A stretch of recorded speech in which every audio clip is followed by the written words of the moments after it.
Pemirsa, kita awali Sindo malam hari ini dari Kota Padang, Sumatera Barat. Kepanikan melanda warga saat angin kencang dan badai melanda, pohon tumbang hingga menimpa rumah serta menutup jalan terjadi di puluhan lokasi.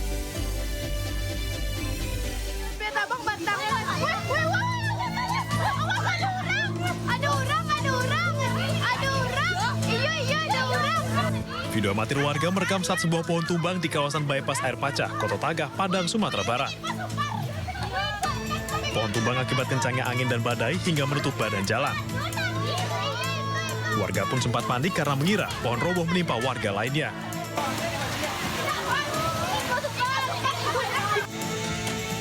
Akibat tertutupnya badan jalan, arus kendaraan sempat dialihkan sementara. Tim gabungan diturunkan ke lokasi untuk mengevakuasi batang pohon tersebut. Jadi angin kencang disertai hujan ya, yang mengakibatkan terjadinya pohon-pohon tumbang di seluruh Kota Padang. Yang paling terdampak itu di Kecamatan Kuranji, Kecamatan Tengah, Pau, Padang Utara, Galung, dan sekitarnya. Angin kencang dan badai yang melanda Kota Padang membuat pohon tumbang di 65 titik. Tidak hanya menutup jalan, pohon juga menimpa rumah warga. Tidak ada korban jiwa akibat peristiwa ini. Dari Padang, Sumatera Barat, Budi Sunandar, iNews melaporkan. Ya, tidak hanya di Padang, angin kencang juga menerjang kota Cianjur, Jawa Barat. Terjangan angin kencang di alun-alun Cianjur terekam video amatir warga.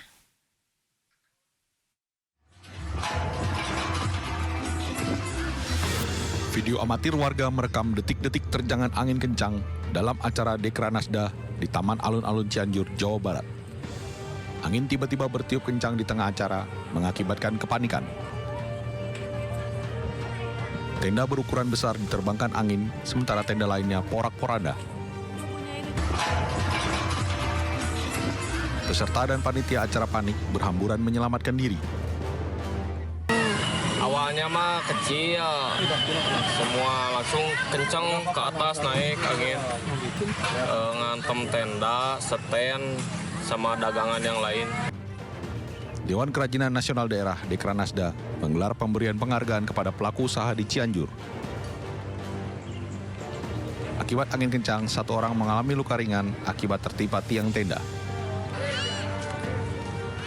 Dari Cianjur, Jawa Barat, Muhammad Andi Ihsan, iNews melaporkan. Pemirsa, pasca gempa yang mengguncang Kertasari, Kabupaten Bandung, petugas gabungan mengevakuasi barang berharga milik warga. Petugas sempat kesulitan mengevakuasi beberapa barang lantaran hanya menggunakan alat seadanya.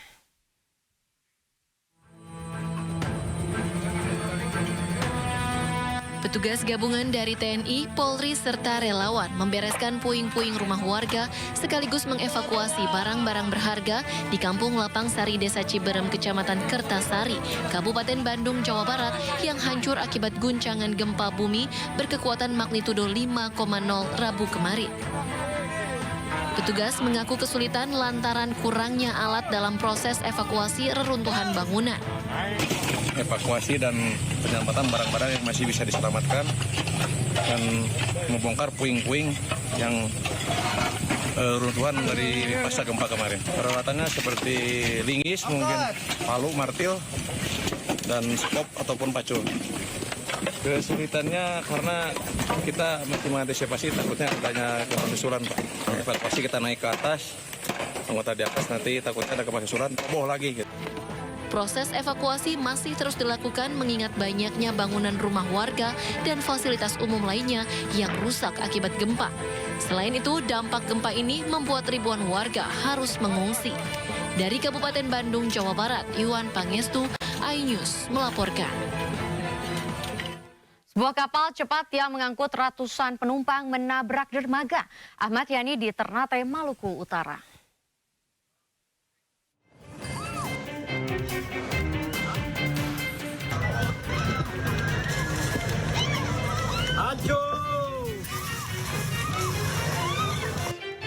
Video amatir ini merekam detik-detik sejumlah penumpang kapal panik berlarian. Warga panik melihat sebuah kapal cepat dengan nomor lambung MV Miko Natalia 88 hilang kendali dan menabrak dermaga pada Selasa sore. Sejumlah penumpang bahkan nekat melompat dari atas kapal ke dermaga demi bisa menyelamatkan diri. Akibat insiden tersebut, lambung kapal mengalami rusak berat. Diduga kapal yang bertolak dari Pelabuhan Jailolo, Kabupaten Halmahera Barat, yang membawa 179 penumpang dan 9 ABK hilang kendali akibat adanya disfungsi handle. Disfungsi handle, jadi handle itu pada saat dinetralkan mesin tetap berputar sehingga kecepatan kapal itu masih laju.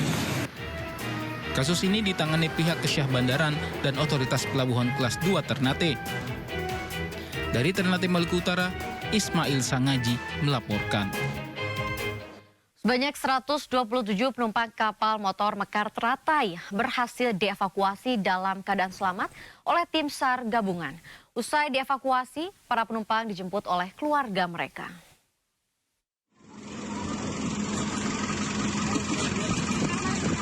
Penumpang dari Wakatobi menuju Kendari, karam usai menabrak karang di perairan Wawoni, Kabupaten Konawe, Kepulauan.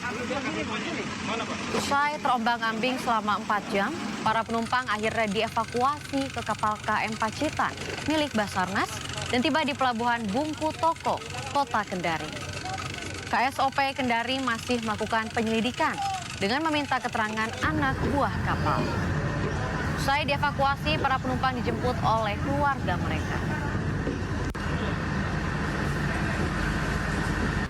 Polisi berhasil menangkap IS, tersangka pembunuhan gadis penjual gorengan di Padang Pariaman, Sumatera Barat.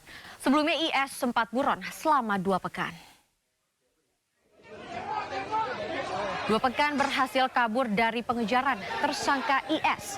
Pembunuhan Nia Kurniasari, gadis penjual gorengan di Kayu Tanam, Padang Pariaman, akhirnya berhasil ditangkap pihak kepolisian setempat pada Kamis siang. Saat penangkapan, tersangka masih berusaha kabur dan bersembunyi di atap rumah. Tersangka ditangkap di wilayah Padang Kabau, Kayu Tanam. Usai penangkapan, tersangka langsung dibawa ke Mapolres Padang Pariaman guna proses pemeriksaan lebih lanjut. Pemirsa, Bjorka, peretas yang sempat membuat geger Indonesia beberapa tahun lalu, kembali beraksi. Kali ini diduga sebanyak 8 juta data NPWP diperjualbelikan.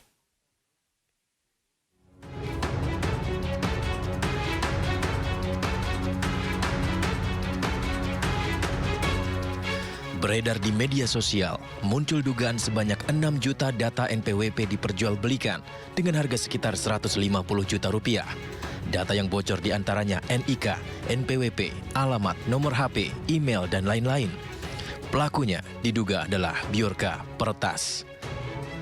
Bahkan diduga NPWP milik Presiden Joko Widodo, Gibran, Kaesang, Menkominfo, Sri Mulyani, dan menteri-menteri lain juga dibocorkan di sampel yang diberikan oleh pelaku.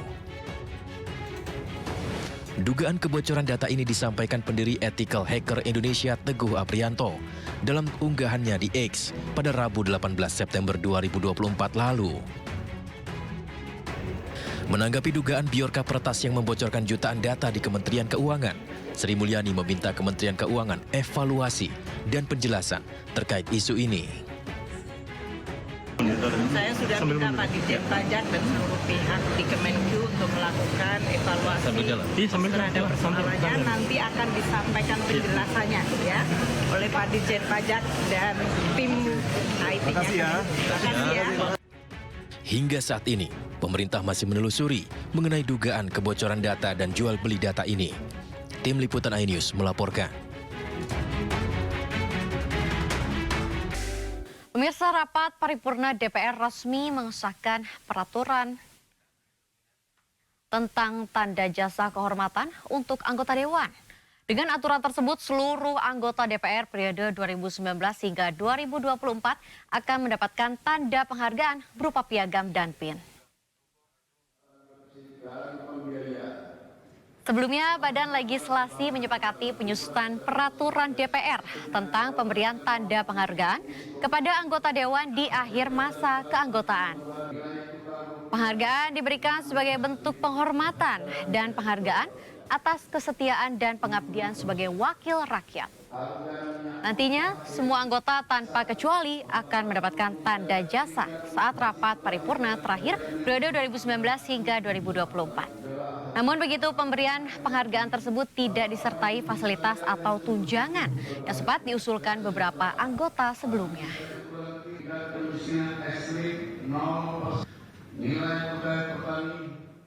Panitia seleksi calon pimpinan dan Dewan Pengawas KPK hari ini melanjutkan tahap tes wawancara kepada 10 calon Dewas KPK. Tes wawancara calon anggota Dewas digelar selama 2 hari hingga Jumat esok.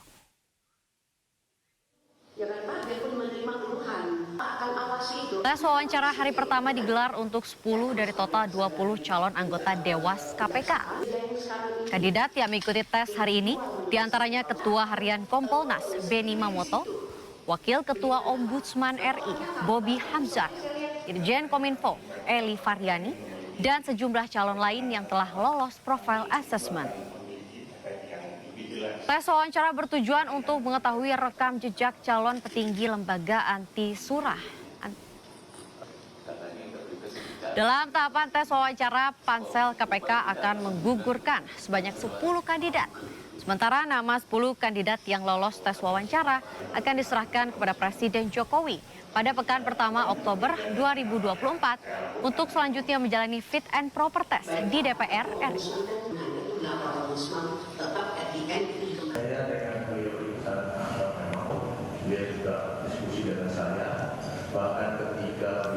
Sebelumnya tes wawancara telah digelar terhadap 10 calon pimpinan KPK pada Rabu siang.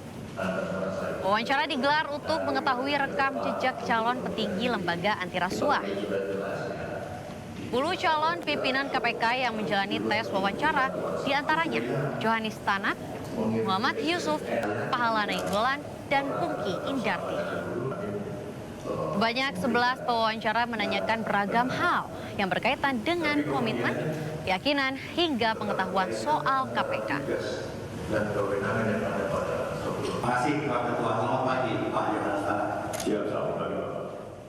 Dengan restu dari DPR, formasi Kabinet Prabowo Gibran kini tidak lagi dibatasi hanya 34. Formasi kabinet pun mulai diotak-atik.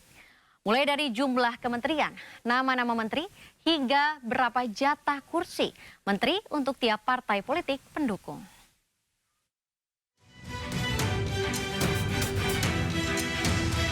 Kabinet pemerintahan baru Prabowo Gibran segera diumumkan setelah pelantikan Presiden dan Wapres pada 20 Oktober 2024. Meski belum final, nama-nama yang akan mengisi posisi di Kabinet Prabowo Gibran makin kencang diperbincangkan.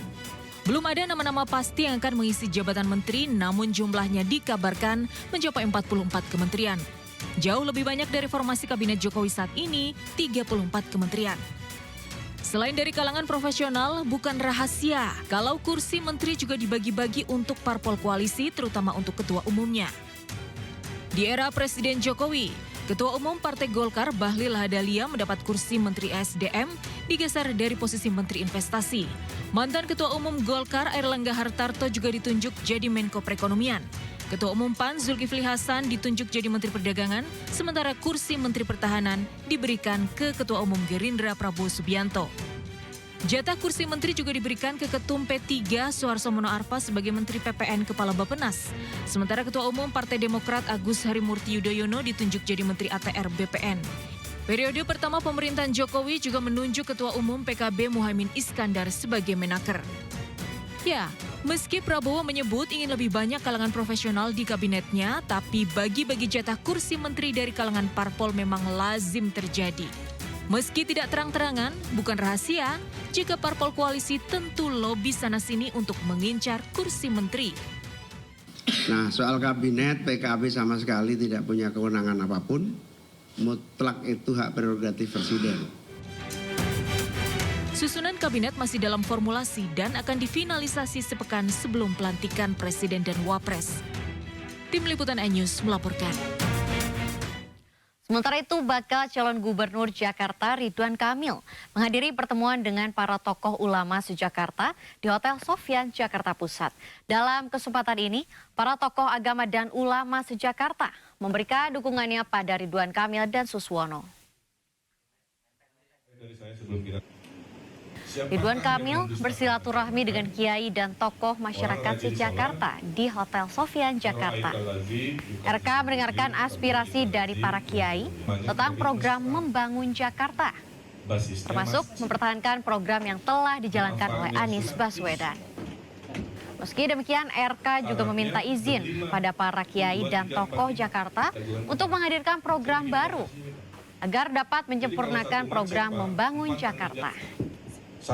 Ridwan Kamil juga akan mempertahankan pengajian di rumah dinas gubernur yang selama ini menjadi rutinitas dan aspirasi dari para tokoh agama Jakarta. Contoh ya, keharmonisan Mas Anies bersama para ulama bikin pengajian bareng di rumah dinas tadi dipertahankan kan. Program bantuan-bantuan rumah ibadah ya, itu juga kita coba normalisasi jika memungkinkan. Tadi ada curhatan para kiai juga bisa dibantu, bantuan keuangannya sedang kita pikirkan. Karena mendesain Jakarta itu setengahnya gagasan calon gubernur, wakil gubernur, setengahnya kan aspirasi warga ya. Setelah itu kita sepakati untuk 5 tahun. Jadi itu. Pasangan bakal Cagup Cawagup Ridwan Kamil Suswono menemui Ketua Majelis Tinggi Partai Demokrat yang juga Presiden Republik Indonesia ke-6 Susilo Bambang Yudhoyono di kediaman SBY di Cikeas, Kabupaten Bogor. Dalam pertemuan ini, SBY meminta agar kekumuhan di Jakarta dapat teratasi.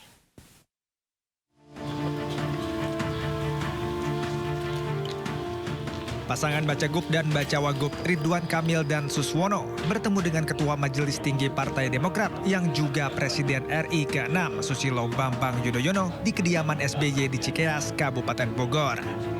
Melalui pertemuan ini, Ridho mendengar secara langsung pandangan dari SBY tentang Jakarta. Tidak hanya itu, mereka juga menjelaskan SBY bersedia untuk terus melakukan komunikasi membahas Jakarta jika pasangan Ridho terpilih. Pak SBY berjanji kalau nanti kita terpilih ingin terus berinteraksi dengan kami. Misalkan bikin workshop melukis anak-anak Jakarta gitu ya, hal-hal kecil, beliau ternyata antusias dan senang gitu. Sementara itu, bakal calon gubernur wakil gubernur Jakarta Pramono Anung Rano Karno bertemu mantan gubernur DKI Jakarta Basuki Cahayapurnama atau Ahok di Simpang Susun Semanggi. Dalam pertemuannya dengan Ahok, pasangan Pramono Rano mempelajari berbagai PR yang ditinggalkan para gubernur terdahulu. Sehingga pertemuan dengan Ahok, pasangan ini bisa dikatakan betul-betul menimba ilmu, menggali pengalaman. Pramono menegaskan bahwa langkah-langkah perbaikan mendasar yang dilakukan Ahok di Jakarta akan dijalankan dalam program mereka. Saya akan belajar dari para gubernur yang ada dan gubernur-gubernur yang ada yang sudah meninggalkan legasi yang baik bagi Jakarta tentunya diteruskan. Salah satu peninggalan yang luar biasa dari Pak Ahok adalah di Simpang Semanggi ini. Sementara itu, pasangan bakal calon independen Dharma Pongrekun Kunwardana mendatangi rumah mantan gubernur DKI Jakarta Sutioso. Keduanya datang untuk meminta masukan dalam memimpin Jakarta. Tim Liputan iNews melaporkan. Lembaga Survei Indonesia atau LSI merilis hasil jajak pendapat terkini elektabilitas calon gubernur dan wakil gubernur Jakarta 2024-2029. Pasangan Ridwan Kamil Suswono masih jauh berada di atas rivalnya Pramono Anung dan Rano Karno dan Dharma Pongrekun Kunwardana.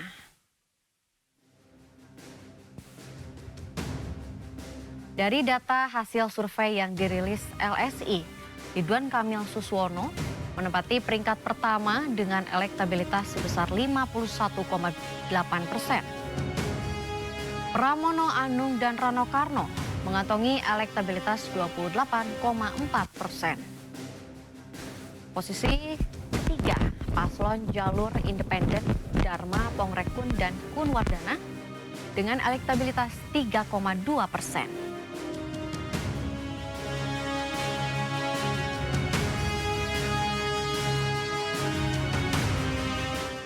Bakal calon gubernur dan wakil gubernur Jawa Tengah memulai safari politiknya. Dalam kunjungannya di Batang, Jawa Tengah, Andika Hendrar meminta dukungan terhadap ribuan masa kader dan pengurus PDIP Batang. Sementara Ahmad Lutfi dan Taj Yasin menemui ribuan petani bawang di Brebes, Jawa Tengah.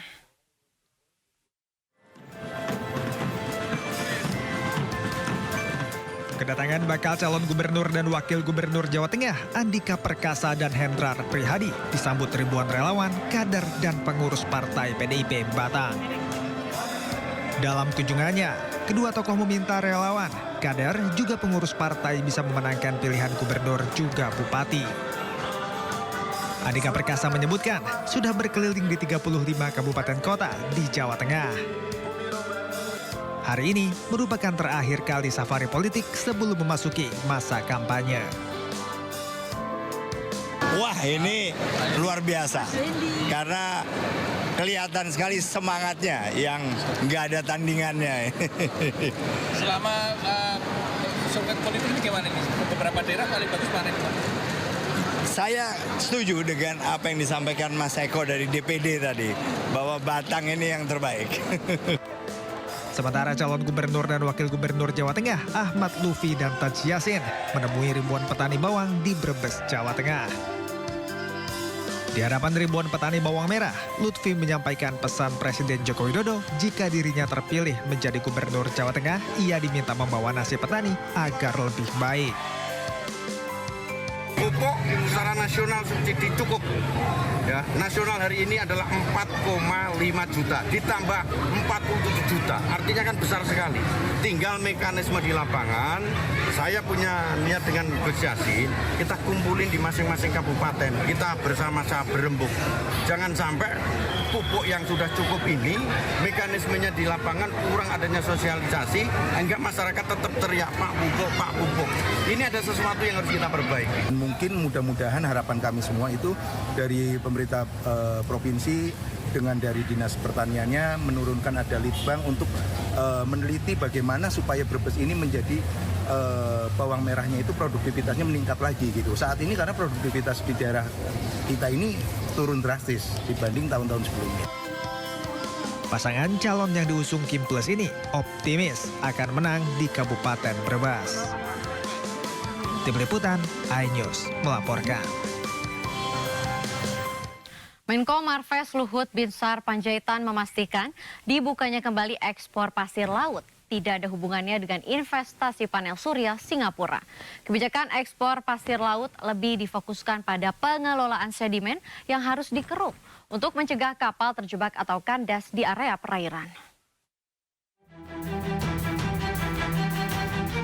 Pemerintah resmi membuka kembali izin ekspor pasir laut melalui Peraturan Pemerintah Nomor 26 Tahun 2023 tentang pengelolaan hasil sedimentasi di laut.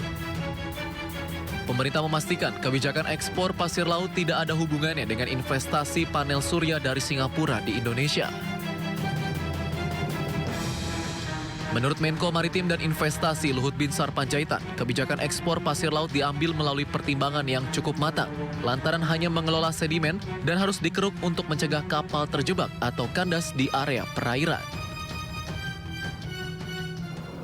Ya itu betul, tapi sekarang sudah kita hitung betul, jadi kalaupun mau dilakukan itu sebenarnya sedimen. Jadi tadi sedimen yang harus didalamkan, karena kalau tidak nanti kapal juga bisa nyangkut di sana. Jadi kita betul-betul diteliti dan teknologi sekarang kita akan bisa mengawasi dengan tertib. Nggak ada urusan. Panel surya itu gini, dia mau impor energi biru dari kita. Tapi kita juga punya kepentingan supaya industri solar panel kita jalan. Kita punya silika. Nah sekarang kita bantu, dan itu proyek kira-kira 20 miliar dolar, mungkin lebih. Seperti diketahui, kebijakan ekspor pasir laut sempat dilarang sejak tahun 2022. Saat itu Presiden kelima RI Megawati Soekarno Putri melarang ekspor pasir laut melalui Kepres nomor 33 tahun 2022 tentang pengendalian dan pengawasan pengusahaan pasir laut. Kebijakan tersebut diambil untuk mencegah kerusakan lingkungan yang lebih luas termasuk tenggelamnya pulau-pulau kecil.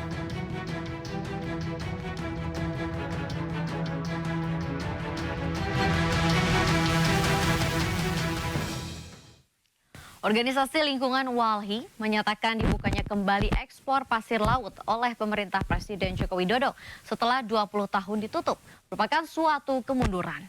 Pasalnya ekspor pasir laut akan memberikan dampak negatif terhadap ekosistem hingga dapat mengganggu perekonomian nelayan sekitar. Manajer kampanye pesisir dan laut eksekutif nasional Walhi, Farid Ridwanudin, mendesak Presiden Joko Widodo untuk mencabut peraturan yang membuka kembali ekspor pasir laut. Selain akan menjadi bom waktu bagi Indonesia, kebijakan ekspor pasir laut juga tidak ada urgensinya. Menurut Farid, pemerintahan Presiden Joko Widodo tidak mengerti akan sedimen.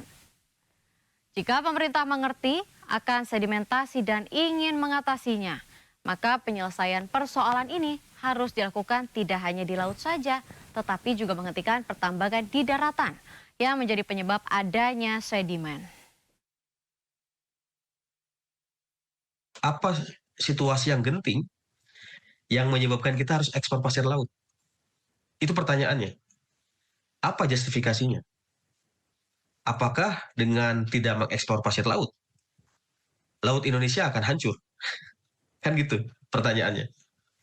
Apakah dengan tidak mengekspor pasir laut, kita akan tenggelam misalnya?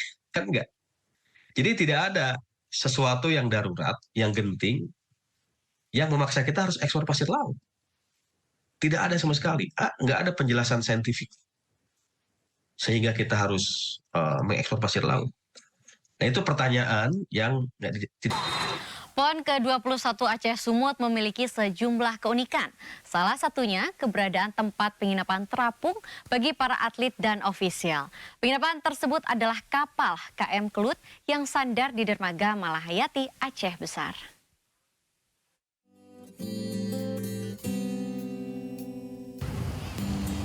Kapal penumpang KM Kelut terlihat megah bersandar di dermaga Malahayati, Kereng Raya, Aceh Besar. Kapal ini sandar selama gelaran PON ke-21 Aceh Sumut untuk dijadikan tempat akomodasi atlet dan ofisial. Ukurannya memang luar biasa.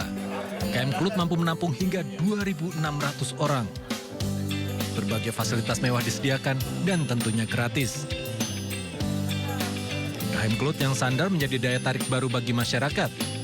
Bahkan ternyata, masyarakat penonton PON ke-21 juga dapat menginap di kapal ini, tentunya dengan mengikuti prosedur yang ada.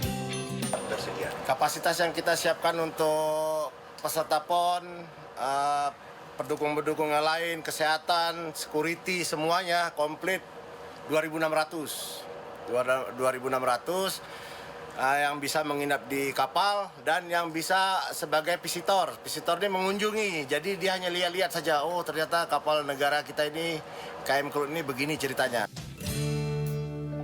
PT Pelayaran Nasional Indonesia Pelni menyiapkan KM Kelut sebagai alternatif penginapan bagi ofisial dan penonton yang tidak mendapatkan fasilitas hotel. Kapal ini akan melayani PON ke-21 hingga 22 September mendatang. Dari Banda Aceh, Provinsi Aceh, Syukri Sarifudin melaporkan.